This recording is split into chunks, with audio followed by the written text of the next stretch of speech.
So, Ted, something very notable that's been happening in the silver space is how much inventories have been dropping on the exchanges, the large exchanges around the world for silver. So, maybe you can tell us a little bit about what you've seen about what's happening inside of that area of silver inventories.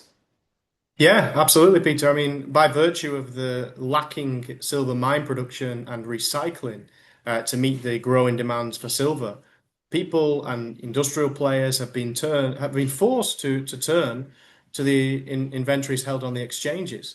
I'm talking about the LBMA, the COMEX, the Shanghai exchanges, and actually since the peak in 2020, around 440 million ounces of silver has been depleted from those major exchanges.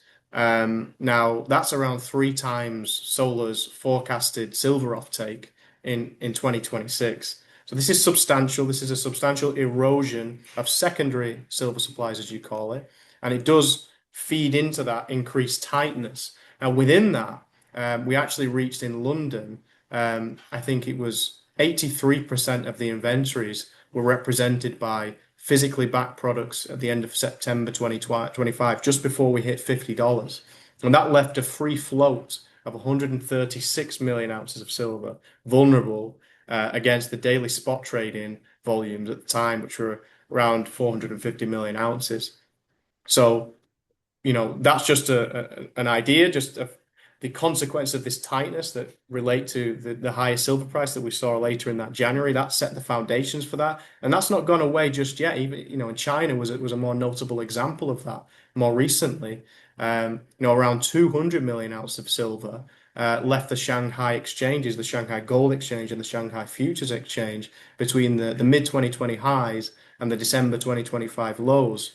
So important thing to note about China is that it is so heavily reliant on importing silver because it does not produce enough domestically. It produces around 112 million ounces a year. That was the 2025 number, but it consumes around 282 million ounces from industrial demand alone.